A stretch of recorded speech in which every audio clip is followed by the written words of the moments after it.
Bonjour, je suis Anas Mernissi de Tanger. Voilà, donc beaucoup d'amis francophones euh, m'ont contacté sur Facebook, me demandent qu'est-ce qui se passe, qu'est-ce qui se passe en réalité dans toutes ces publications que je publie sur Facebook et que beaucoup d'amis partagent. Voilà, c'est une histoire très douloureuse et très particulière en même temps. C'est un complot euh, contre ma part de succession de l'héritage de mon père. Donc, pour vous parler un peu enfin, qui était mon père. Mon père, c'était un promoteur immobilier, industriel, grand propriétaire foncier marocain, aussi parlementaire, donc cofondateur d'un parti, le parti Al-Ahrar marocain, etc. C'était un homme d'affaires assez connu au Maroc.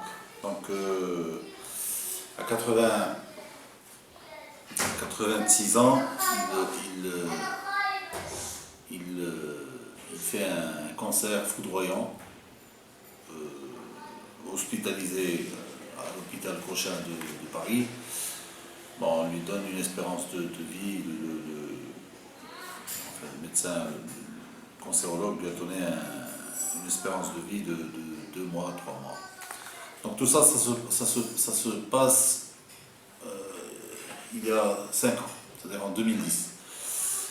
Donc nous sommes une fratrie de 9 garçons, il n'y a pas de filles, 9 garçons, une seule mère.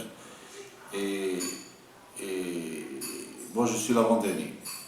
C'est-à-dire qu'il y a mon petit frère Mohamed qui est juste c'est les derniers, moi je suis l'avant-dernier. Donc tout ce problème est causé par des grands frères qui, qui ont beaucoup d'argent, beaucoup de pouvoir aussi, et qui ont beaucoup de dettes aussi envers mon père. Moi et mon petit frère, bon, dû à des circonstances particulières, moi je suis tombé malade de 91 à 2009 suite à des intoxications alimentaires. Je suis tombé malade, j'ai fait pas mal de maladies psychiques suite à ça. Donc on a traité de toutes les, enfin j'ai traité ça de toutes les formes que j'ai pu. Et 2009, je me suis, enfin, je me suis sorti de ce gouffre. Et 2010, mon père décède. Donc qu'est-ce qu'ils ont fait les grands frères?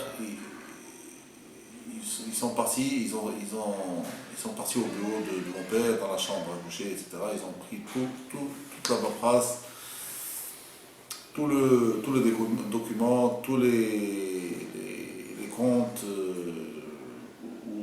enfin la documentation où il y avait leur, enfin, les preuves de leur dette envers mon père, ils ont tout pris. Alors, de là, il y a eu une intervention, forcée, si vous voulez, d'un monsieur, enfin, qui a une.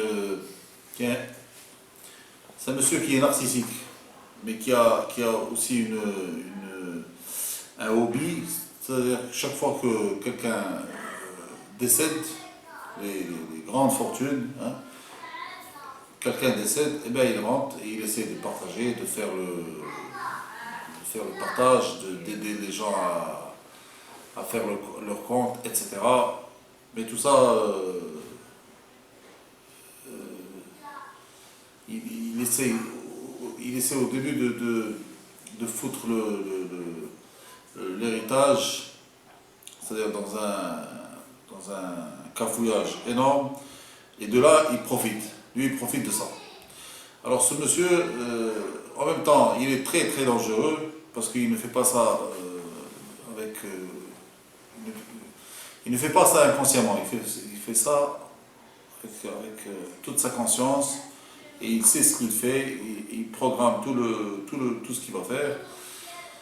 Donc ce monsieur, c'est un archimilliardaire marocain c'est mon oncle, c'est le frère à ma mère, mon oncle maternel. Donc ce monsieur, il profite de cette situation parce que enfin, la famille de mon père, la famille de ma mère, c'est des gens, c'est des familles très aisées, très fortunées. Donc lui, il attend. Voilà, il fait la pêche aux héritages. Il attend que les gens décèdent, que les gens aient des petits problèmes. Quel héritage, quelle succession n'a pas eu de problème? Tout le monde a des problèmes, il faut juste enfin, trouver des solutions. Lui, il vient avec l'intention de... Voilà, donc lui, qu'est-ce qu'il a fait? Il a interdit à ma mère de témoigner sur les dettes que mon père, enfin que mes frères avaient, enfin que mes frères devaient à mon père. Et, et la coutume chez nous dit que si le frère, qui est en même temps le chef de famille du côté de ma mère, si le grand frère dit il faut pas faire ceci, ma mère refusera. Même si c'est à l'encontre, on va dire, des principes de l'islam, etc. Ma mère refusera, elle a refusé de témoigner. Et donc c'était le premier pas vers un crime. C'est des crimes, c'est pas ce crime, c'est des crimes que, que de voler les documents et de ne pas témoigner et de cacher des falsifications c'est des falsifications programmées.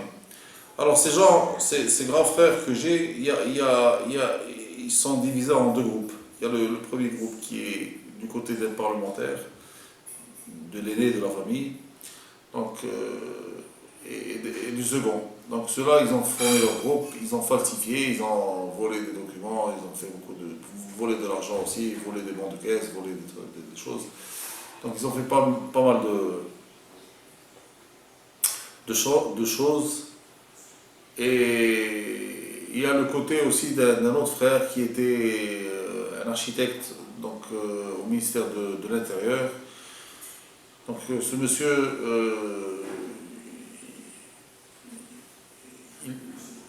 il se croit tout permis. Donc il a mis,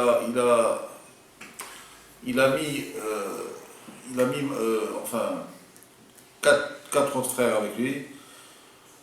Et ma mère de son côté, parce que mon oncle lui a demandé à ma mère de faire comme ça, d'être avec ce côté, parce que lui il gagne comme ça, mon oncle gagne comme ça. Voilà, donc tout ceci a fait on va dire,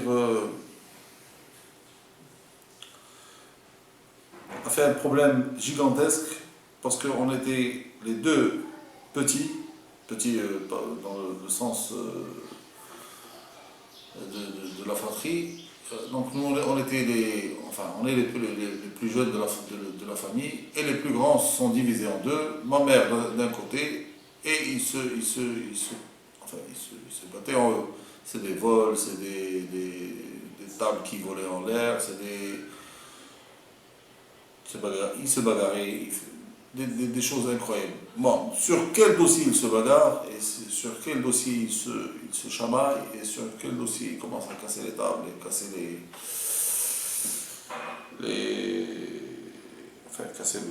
casser les maisons, on ne savait pas. Nous, les plus jeunes, on ne savait pas. C'est moi et mon petit frère. On ne sait pas.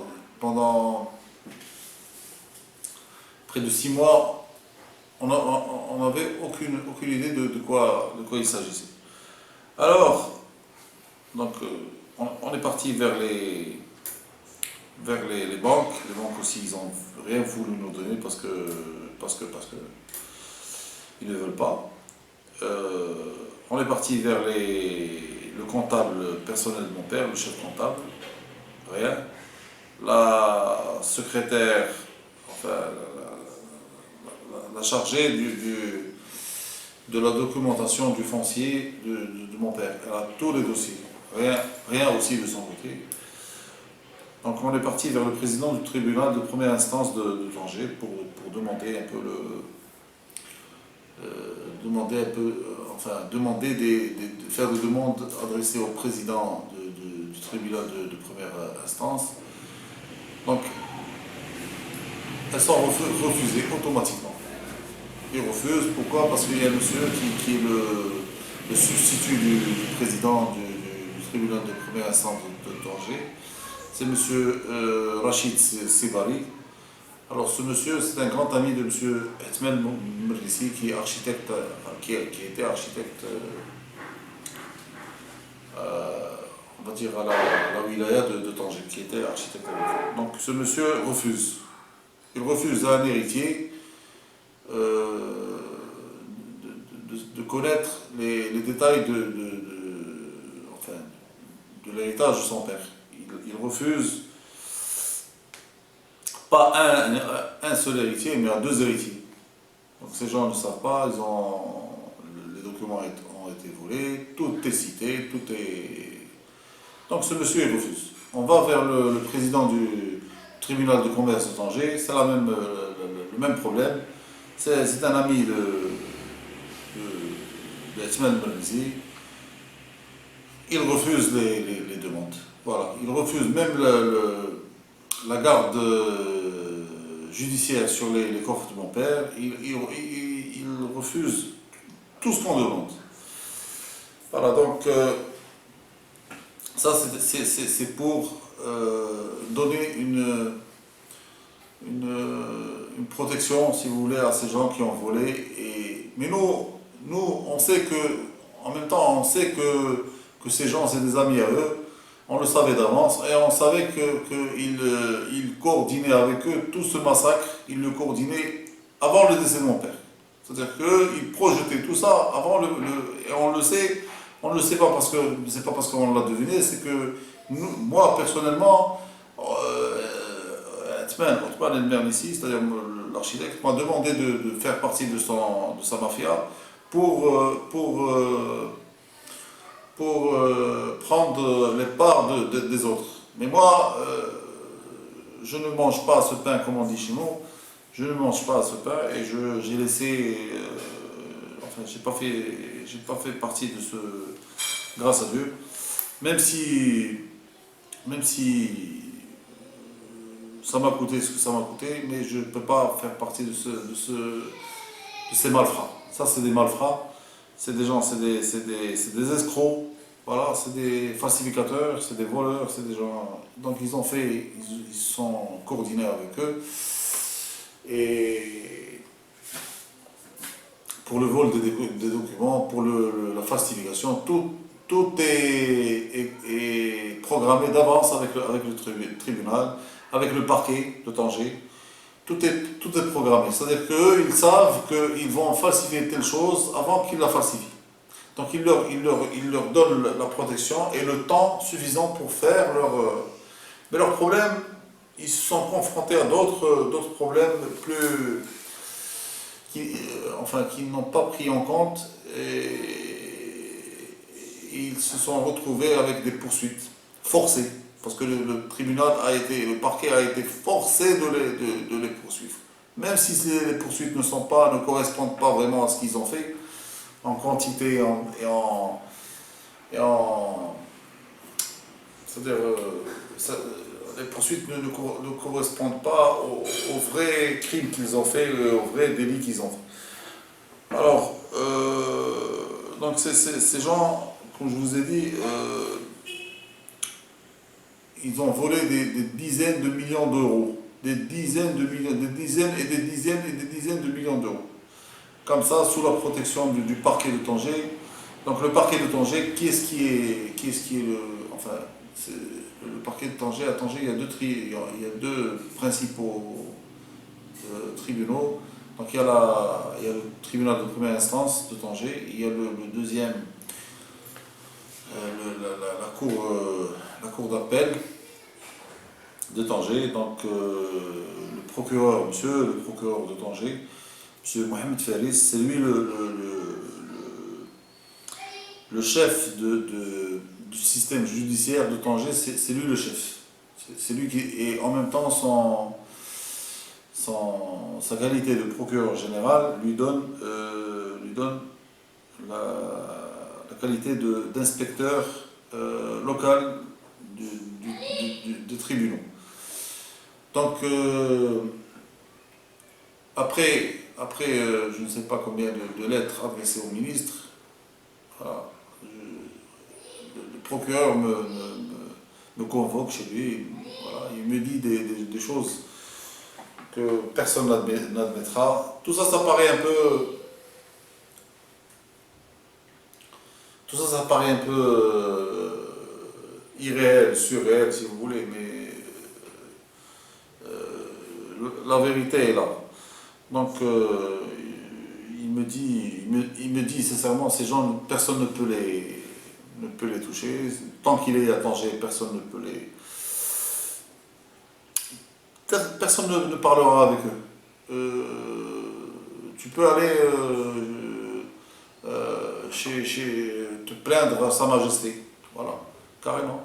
Tu peux faire ce que tu veux, personne ne fera rien. Si tu demandes tous tes droits, tu perdras tous tes droits. Tu ne prendras aucun dirham de ce qu'a laissé ton père, etc. Donc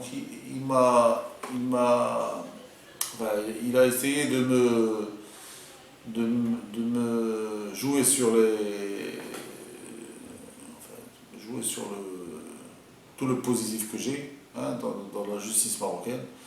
Mais ce monsieur s'est trompé, il s'est trompé, il s'est vraiment trompé. Et j'espère qu'il se trompera encore, parce il croit que sa position de procureur général lui donne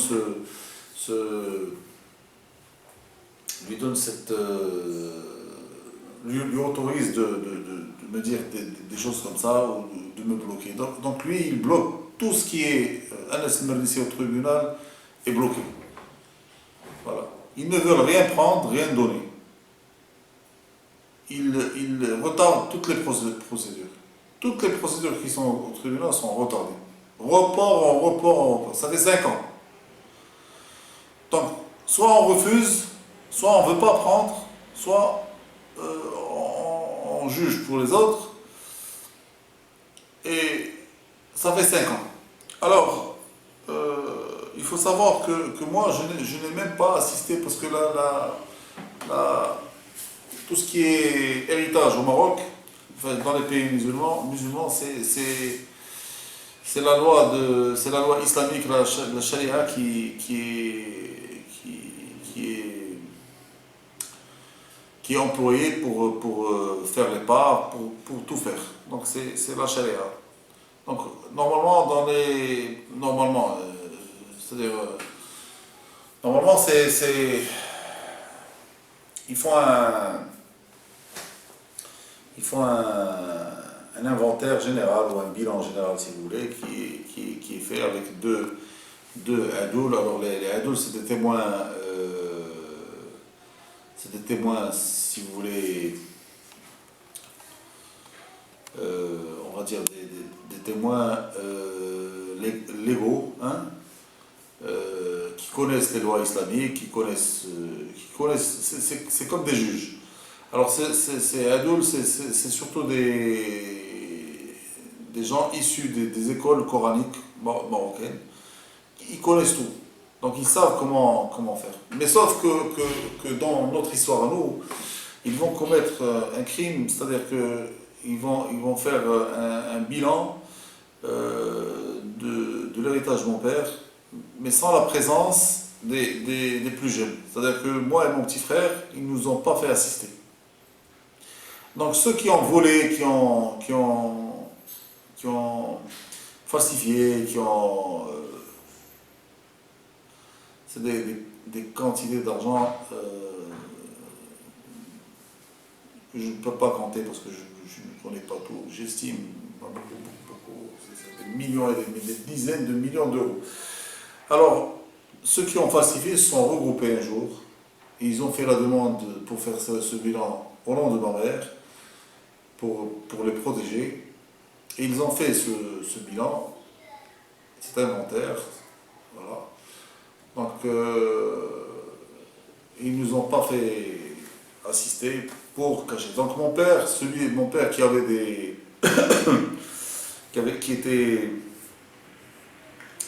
qui était promoteur immobilier, qui était industriel, etc., très connu. Donc ce bilan, il n'avait aucune société. Donc ce monsieur qui avait des bons de caisse, à plus de dizaines de millions d'euros, n'avait pas de bons de caisse. L'argent liquide, il n'avait pas d'argent liquide. Ce monsieur, qu'est-ce qu'ils ont fait? Ils ont pris des 13 titres fonciers. Alors, ils les ont mis dans ce bilan, et ils ont fermé le bilan. Tout le reste, après j'apporte moi plus de, je sais pas, 46 ou 50 titres ou un truc comme ça, quelque chose dans un chiffre comme ça. Ils ne sont pas dans le... Donc tous ces gens, ils ont préparé avec eux au tribunal de Tanger pour voler. Voilà. C'est une escroquerie gérée dans le tribunal de Tanger. Donc moi j'envoie les lettres et monsieur le ministre, que je respecte beaucoup, mais qui a été très très injuste. Il sait, il y a tellement de juges impliqués dans cette affaire mais lui il donne le temps. Donc moi qu'est-ce que je fais? Je vais vers le Parlement, et le Parlement lui adresse 3 lettres. C'est-à-dire une plainte de son propre parti politique. Il lui envoie une plainte, la première, et puis après, une question écrite. C'est quoi une question écrite? C'est une demande de réponse écrite de la part du ministre sur le sujet de cette affaire. Et après cette demande écrite, après la réponse écrite qu'il doit donner, il doit venir au tribunal, dans le Parlement, et donner une réponse orale aux parlementaires sur ce sujet. Rien de ça n'est fait. Il reçoit une deuxième avec une demande d'envoi de la brigade nationale de la gendarmerie royale pour voir tout ce problème. Rien de ça n'est fait aussi. Donc il ne va pas au Parlement pour répondre sur cette question. Voilà. Donc moi, après 5 ans de tribunal et de casse-tête chinois, si vous voulez, parce que qu'est-ce que je gagne? Je gagne rien du tout. J'ai pas pris un seul dirham, pas un euro, pas un centime. Ces gens volent nuit et jour et ils continuent. Tout est géré avec eux. Monsieur le ministre connaît tout. Il laisse faire. Voilà. Ils laissent faire parce que ces gens ont casqué tellement de pots de vin ici à Tanger que tout le monde est impliqué dans cette affaire. Ils ne font que classer les plaintes, que retarder. Il y a des plaintes qui sont restées 3 ans. Ouais, 3 ans. Voilà. Donc, au fur et à mesure du temps, il ne me restait qu'une chose à faire, c'est-à-dire déposer tout le problème au tribunal pour qu'ils aient une idée de l'immensité du problème. Alors j'arrive à un record mondial de 384 plaintes. C'est-à-dire j'ai un record mondial de 384 plaintes adressées au tribunal. Donc tout ça, c'est un chiffre qui est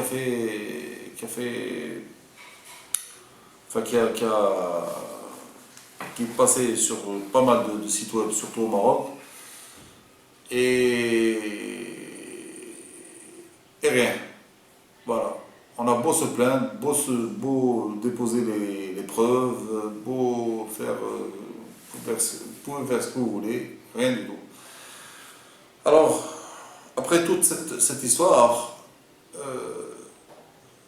voilà ce que je trouve, enfin la seule chose que je trouve anormale dans les tribunaux, c'est la quantité de faux témoins. Voilà. Nous sommes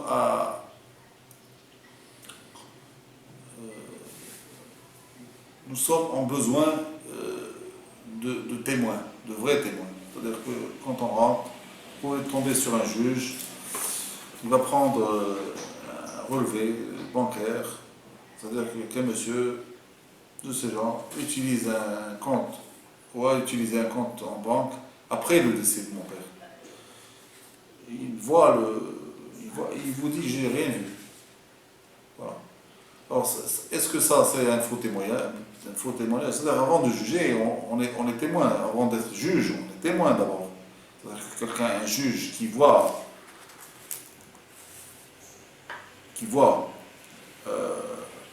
un document prouvant tel acte illégal et qui vous dit je n'ai pas vu ce document, ce juge est un faux témoin. Alors, ce juge, s'il prend, je ne sais pas, il n'a pas vu 10 choses, 15 choses, 15 preuves. Ce n'est plus un faux témoin, c'est un escroc. C'est quelqu'un qui fait une escroquerie. C'est-à-dire que ce monsieur, il voit toute l'injustice, tous les crimes, tous les délits dans le dossier et il dit qu'il n'a rien vu, ou qu'il n'a rien compris, ou qu'il refuse. Il refuse carrément la... Voilà, donc, c'est grosso modo un peu qu'est-ce que je vis je ne peux pas rentrer dans tous les détails parce que beaucoup de termes, on va dire, juridiques, je n'ai pas vraiment le vrai sens en français, donc je ne peux pas vous raconter. Mais vous avez su un peu le problème globalement. Donc, ici, vous avez tribunal de Tanger, vous avez de l'argent, vous gagnez. Vous n'avez pas d'argent, même vous avez raison, vous ne gagnez pas. Voilà. Monsieur le ministre, vous pouvez lui envoyer on vous vole. C'est-à-dire le tribunal de Tanger œuvre pour faciliter le vol de ma part d'héritage. Il œuvre pour ça. Il facilite tout ça. Voilà. Donc, ils ne font pas ça pour l'amour de Dieu. Ils ne font pas ça pour l'amour de la nation. Ils font ça pour autre chose. Alors, moi,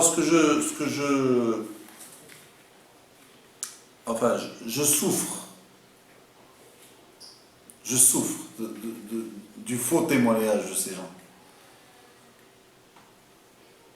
Comment vous voulez avoir une justice avec des faux témoins?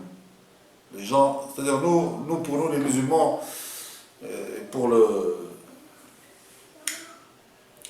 tous les mortels, quand on ouvre nos yeux enfin quand on est créé par Dieu, on ouvre nos yeux, la première des choses, on témoigne. C'est-à-dire que nous, on est des témoins. On témoigne quand je sais pas, quand on dit, on demande quand on demande n'importe quelle chose à Dieu, c'est un témoignage. C'est aussi un témoignage, donc on ne fait que témoigner. Pour adhérer à l'islam, pour entrer à l'islam, on fait deux témoignages. Pour toute la vie, c'est des témoignages. On ne fait que témoigner. Voilà. Toute la vie, c'est des témoignages. Donc, nous, si on est en plus juge, et en plus ministre, et on voit des gens en train de perdre de temps, c'est-à-dire, on ne fait que perdre de temps pour faire gagner ceux qui ont volé.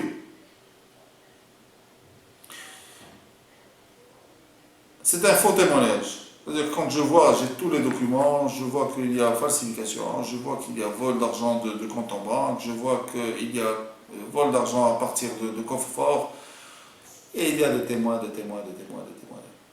Et je vois tout ça, et je vois des gens en train de faire perdre le temps, de report en report, d'attente en attente, pendant des années, 5 ans. Ceci est un faux témoignage. Un juge ne peut pas laisser chez lui un document pendant des années. Il va le laisser pourquoi? Pourquoi il va le laisser? C'est quoi le bénéfice en fait? Qu'est-ce que gagne le coupable ou le monsieur qui a fait la plainte ou l'État? Qu'est-ce qu'on gagne dans tout ça? Voilà, qu'est-ce qu'on gagne? On donne de la puissance à celui qui a volé. Celui qui a volé, il trouvera mille choses pour, enfin, essayer de prendre des forces et trouver, falsifier plus de choses. De plus en plus. Ils ne font que falsifier. Tout ce qui a été bâti sur du faux restera sur du faux. Si le parquet de Tanger fait comme ça, le parquet de première instance fait comme ça, ils ont une personne qui est spéciale, enfin qui a été nommée spécialement dans cette affaire pour falsifier, pour retarder. Il ne fait que ça pendant des années. Ou classer les plaintes. Alors,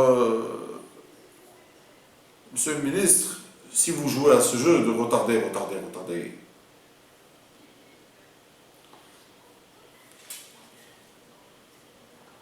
vous jouez, vous ne pouvez pas dire que vous allez trouver une solution si vous jouez au jeu. Moi, je vous demande devant le monde entier de me faire confronter à ces gens. Tous ces gens, avec leurs faux témoins, avec tous. Confrontez-moi à ces gens, à tous ces gens en même temps. Voilà, c'est une demande que je fais au ministre de la Justice et des Libertés du Maroc, M. Mustafa Ramid, devant le monde entier, devant l'univers. Confrontez-moi à ces gens.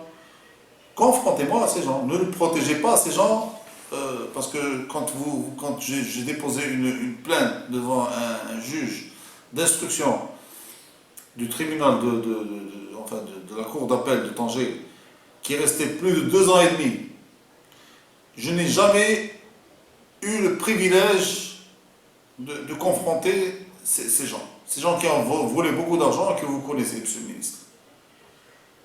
Voilà, vous avez toutes les preuves sont sur votre bureau. Qu'est-ce que vous voulez? Est-ce que je vais perdre ma part de l'héritage pour des gens qui ont casqué beaucoup d'argent ici? Voilà, donc je préfère ne prendre rien du tout, monsieur le ministre. Voilà, donc pour mes amis francophones, ils ont connu, ça c'est juste une partie parce que si je rentre dans les détails, je ne sortirai pas de. Enfin, il me faudrait une vidéo de 5 heures, 6 heures en train de vous expliquer toute cette histoire. Donc si vous aimez la vidéo, enfin si vous voyez que c'est utile de partager cette vidéo, partagez-la. Voilà, donc envoyez-moi tout le positif que vous croyez nécessaire dans cette affaire. Voilà, je vous remercie et à une autre. Au revoir.